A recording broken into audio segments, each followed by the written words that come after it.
Hello one and all, and welcome to One of These. Now, I wanted to touch on briefly the idea of practice. This came up a couple of days ago on Twitter during a discussion on critique and when it was or was not kind of appropriate to just jump on with somebody and say, hey, try this. It was a really interesting sort of dialogue, and for a topic that you'd think had the power to very quickly degenerate into name-calling, it was super interesting. People took it as a really good round table. But one of the topics that came up and was kind of very quickly glossed over was practice. And I want to just bring it up to you guys because there's this interesting thing that happens in our hobby. And it's not just this one. And I'll give you a couple of examples. But for a beginner, right, getting started is the hardest part. And we know, for example, if you want to get better at football, what do? You go outside, you kick around a football, you practice your skills. If you want to get better at playing guitar, what do? You plug your headphones into your amp and you practice. Close your bedroom door and wail away for a couple of hours, you know. These are skills and they can be practiced to be improved. But an interesting thing happens when we get to painting our miniatures. Now, the example I'm going to give you, this is not to pick on anybody, but I know a fella who, he's not big. Like, he's like me, got a bit of a tummy. Well, he wants to get rid of it, same as I do mine, to be honest.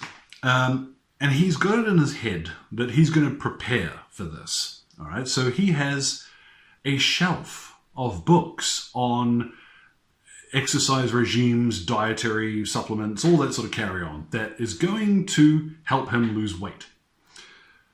But there's one thing he hasn't done, and that's to start. He always buys these books with the best of intentions. And you might see where I'm going with this, because I've done the same, where you want to paint something, and you think to yourself, if I watch another YouTube video, if I read another guide, if I look through my color selection again, then when I finally put brush to paint to miniature, it'll be perfect. I'll get it right first time. It's not going to happen. You have to practice. You got to kick the ball around. Now, I know in the case of our miniatures, it's a little harder because there's this perceived chance of ruining them, I guess. You know, if you get it wrong, let's say, what do? Well, you can strip a miniature. You can strip plastic, you can strip metal, resin. If you're getting started, you've probably not got a resin miniature in front of you, but you can fix things. You know, there's no such thing as a wasted miniature, especially if you've got one of those little three-man boxes of Space Marines or something and you just want to have a go, then have a go. Try it. I guarantee you, you will never watch or read enough that you will get something right the first time. You have to practice it.